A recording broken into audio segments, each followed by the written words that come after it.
avec le départ hein, donc d'ici quelques secondes pour les Benjamines. Les Benjamines, bien sûr. Mais allez, avant cela, on va faire un petit mot, bien sûr, avec Lenny. Un petit mot avec Lenny. Le vainqueur de la course cadet. Alors, superbe course. Hein, ça s'est joué il y a une seconde à l'arrivée. Hein, donc, je vais te laisser le micro. Tu vas nous raconter un peu ta course. Quel beau sprint, notamment avec Achille. L'emballage final, il a été magnifique. Tu as mis même quelques minutes à récupérer naturellement, quoi. Hein. Oui, bah, c'était un super combat. On savait avant la course qu'il y allait avoir des gros noms au départ, hein, quand même, avec comme le Baron, Martin Hübner. Oui, qui était pas loin, qui termine top 10, hein, je crois encore. Hein, ouais. Et il devait y en avoir plein d'autres aussi. Donc, on savait que ça allait être un très beau combat. Et bah, c'est ce qu'il y a eu à l'arrivée. Et toute la course, en fait, c'était incertain de savoir comment ça allait finir entre Achille, justement, qui attaquait. Les autres derrière, on ne savait pas où ils étaient, s'ils revenaient ou pas.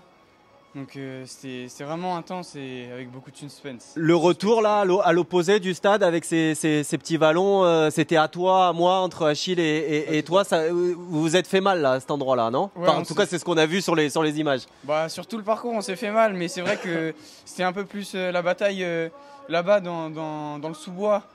Mais sinon, ça s'est fait mal partout. Hein. Dernière question, parce que la course suivante va débuter. Je vois lycée Marie Curie, section sportive triathlon. Toi aussi, on a eu des athlètes qui étaient, notamment une lycéenne qui est à ici triathlon. Toi aussi, tu partages, j'allais dire, ta vie sportive entre athlète et triathlon peut-être? C'est ça, bah, ouais. Athlétisme d'un côté et triathlon de l'autre. Et tes échéances à venir, que ce soit fédéral ou… Bah ouais, ça va être plus au niveau fédéral avec le championnat de France de cross-country à Carhaix. D'accord. Toi aussi, fédéral. Tu vas passer par Carhaix, donc ouais. C'est ça. Donc le 12 mars. Puis après, la saison de triathlon qui va commencer avec les duathlons, puis triathlon. Tu es sociétaire de quel club du coup en duathlon, triathlon? Triathlon à l'US Palaiso Triathlon en Ile-de-France. Ah oui, qui est aussi un des grands clubs franciliens. Ok, très bien. Super, bah, félicitations en tout cas Lenny pour cette belle victoire. Nous, ce qu'on a apprécié, c'est votre…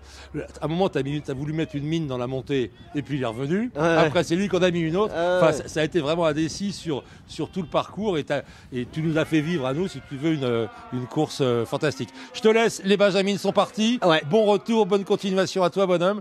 Et puis, à l'année prochaine peut-être. Hein. Tu seras junior l'année prochaine. KD2. KD2, bah écoute. Alors, il fera plus chaud, c'est sur Aix-Marseille normalement. Voilà, mais bon. Mais en ce moment, à Aix, il fait -4. Hein. Ok, allez, merci à toi. Merci beaucoup. Merci encore. Et les Benjamines, merci à vous. Les Benjamines qui viennent de s'élancer donc sur un parcours d'un peu plus de 2 km, hein. 2 km 260, très, très précisément.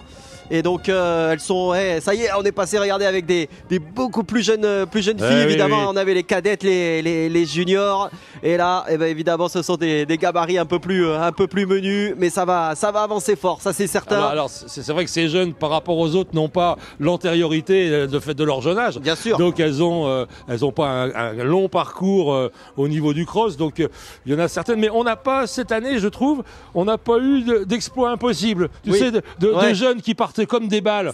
On se disait, il n'ira jamais jusqu'au bout, et très souvent on avait raison. Alors que là, on a l'impression que c'est plus raisonné. Vous avez raison. C'est vrai. C'est plus raisonné, et plus tactique, et plus maintenant après bon. Donc là, c'est jeune. Je sais pas d'où elle est la petite là. Là devant, on avait Léa Harit qui était du séminaire des jeunes du collège des séminaires de Valbourg, collège François Mitterrand de Thérouanne pour Laura Assini, voilà, qui sont aux avant-postes. Après une locale hein, de Dijon, Juliette, Mathilde de Toulouse. Hein, et puis ça va se décanter. Vous voyez, Saint-Denis, La Réunion. Donc là c'est vrai qu'on a sur nos championnats, on accueille aussi les DOM, les TOM.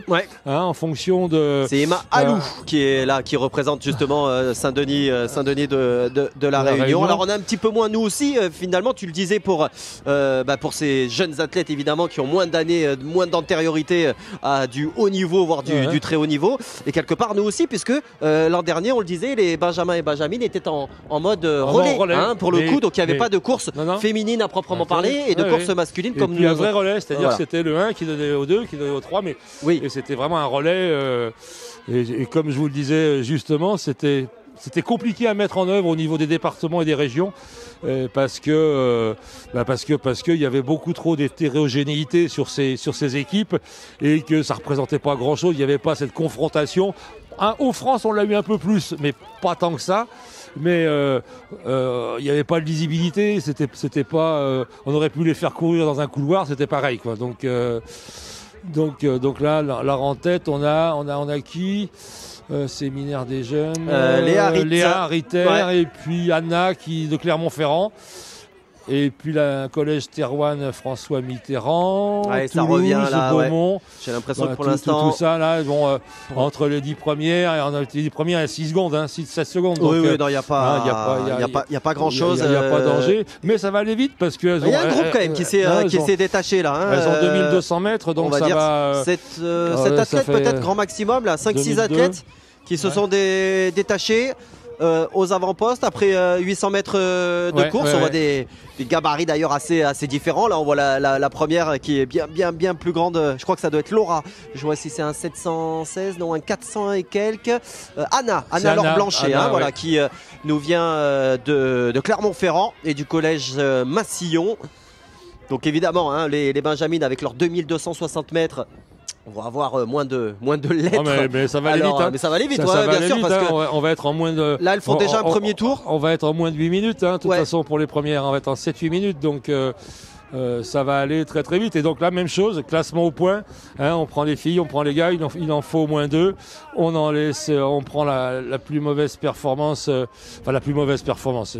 C'est péjoratif ce que dit ne rentrera pas dans le classement, mais c'est aussi le joker au cas où. Il y en a un qui se blesse, une qui est pas bien, et tout peut se jouer. On regardera les résultats tout à l'heure. On l'a vu, attention. Il faut faire attention là, de pas forcément courir sur le côté. Oui, c'est un spectateur, heureusement. On a vu en tout cas, confirmation sur les images de ce groupe de 5-6 athlètes qui s'est véritablement détaché là aux avant-postes. Donc on retrouvait Léa, Rit, donc Anna Laure Blanchet, Laura Cini, Mathilde Débarras. On a également Charlotte Simoneau, je pense, qui doit être dans ce groupe. Donc elles arrivent sur la montée, là, sur la fameuse montée qui mène au niveau de la passerelle au-dessus de la rocade. Voilà, et donc merci à notre e-biker tout jeune, encore une fois, qui a pris la place de notre e-biker, j'allais dire titulaire, Thibaut, et à qui évidemment on souhaite un prompt rétablissement. Et que la clavicule ne lui fasse pas trop mal ces prochains jours. Ouais. Voilà. Mais en tout cas, chapeau. Je pense que ce jeune garçon ne pensait pas ouvrir la course avec une caméra, un smartphone sur son vélo aujourd'hui, et il le fait très très bien. Voilà, on voit la tête de course, ça nous permet au moins de discerner la tête de course et de voir l'écart déjà creusé par ce groupe aux avant-postes. On referme là le deuxième tiers des courses, le deuxième tiers de notre matinée. Et ensuite, donc, il y aura les benjamins, les masculins, et puis les courses minimes derrière, filles et garçons. Qui clôtureront ce championnat. Quand on parlait du côté intemporel, on en est bien là, c'est-à-dire première course à 10h et à 14h30 c'est terminé. Voilà. Donc on est sur nous mais à 14h30 vous pourrez rester sur Athlé TV bien entendu, car dans la foulée 14h30, 14h45 vous pourrez suivre les remises. Donc là c'est Juliette qui a pris la tête.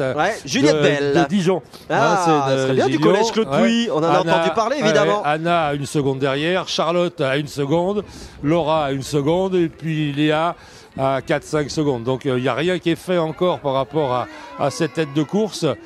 Et donc là, elles vont redescendre et pour rejoindre, ça va vite arriver. Elles sont à 6-7 minutes de course. Donc là, elles longent la rocade. Elles vont reprendre piste à main droite et arriver après sur le fameux point C.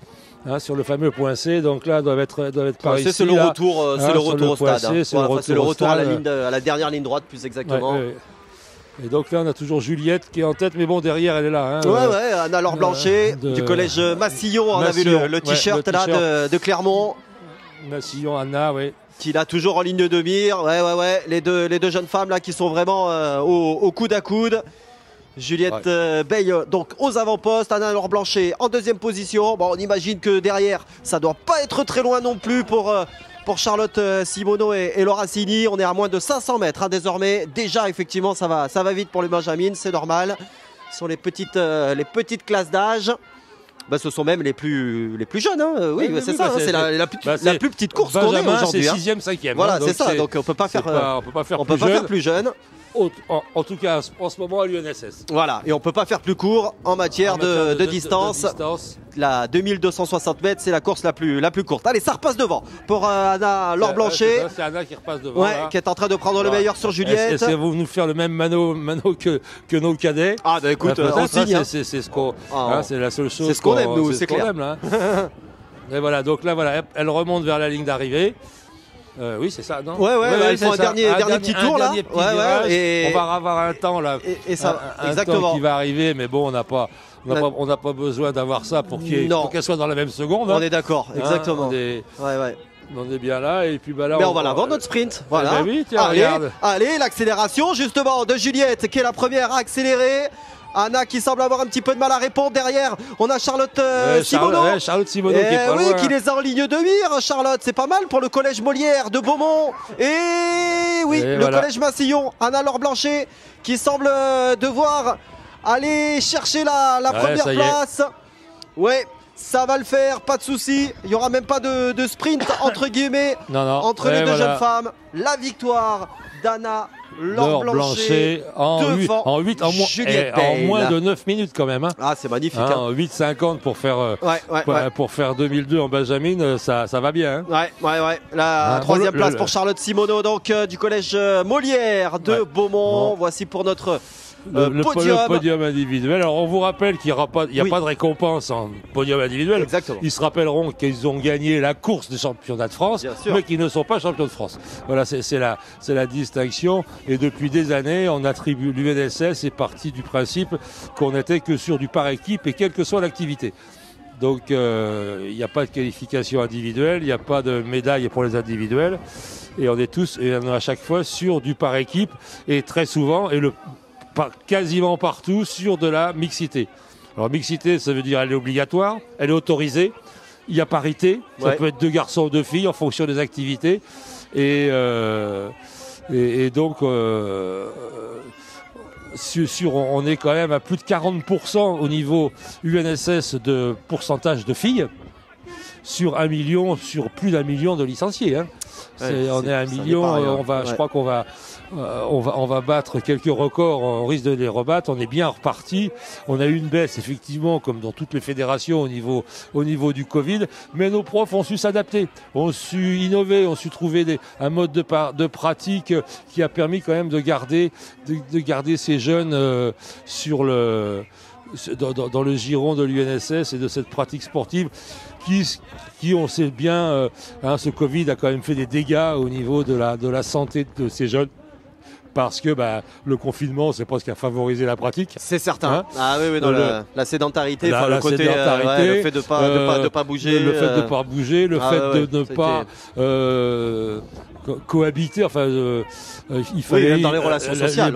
Les relations, etc. La sociabilisation. C'était très compliqué. Déplacement en bus, vous imaginez que c'était mission impossible. Oui, l'an dernier, nous étions sur du brassage. Nous étions encore sur du testing fort en Bretagne. En tout cas, c'était. Sur le truc du brassage. Les tests avaient cours. C'est à quelqu'un. Et donc, nous, on avait fait un cross académique où les équipes partaient en contre-la-montre, une par une. Pour éviter le brassage. C'est vrai.